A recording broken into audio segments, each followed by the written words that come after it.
My name is Sergeant John Rutherford. I was sent to Laos in 1969. I was in a special Army unit that trained Hmong soldiers to do insurgency work in Laos.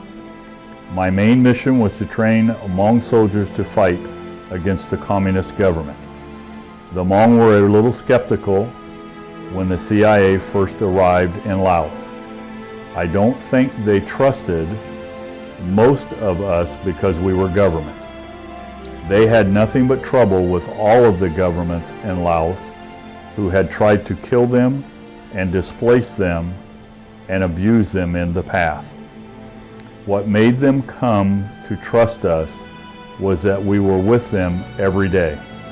We taught and equipped them so that they could go back and fight against the communist government.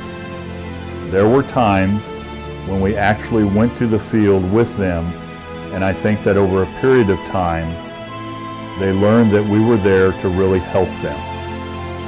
At first, it was very difficult to build friendships with the Hmong because I was as different to them as they were to me. In order to gain their trust and friendship, it just took time and patience. I built several friendships with the Hmong. Unfortunately, many of these friends died in the field. It was like anyone you live with, share meals with, and share victories and sorrows with. When you see them die in battle, it's a very sorrowful and remorseful time. You feel helpless and wonder why it was them and not you.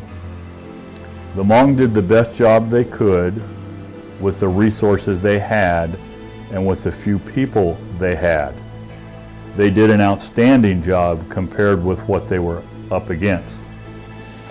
American forces ended up withdrawing from Laos, Vietnam, and all of the countries in Southeast Asia. I can't really say whether it was right or wrong to withdraw from Southeast Asia, but I feel that it was wrong to leave the Hmong people behind.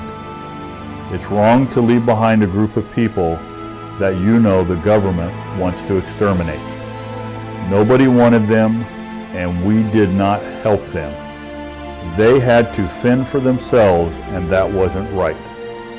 I think that everyone who encounters the Hmong and gives them a chance will find that they are good, decent, kind people. They've been through a lot of tragedy and heartache, and they deserve an opportunity. In Laos, they had no opportunity, and in Thailand, they were locked within refugee camps. Now some of them are getting the chance at a better life in America, and I am glad to see that.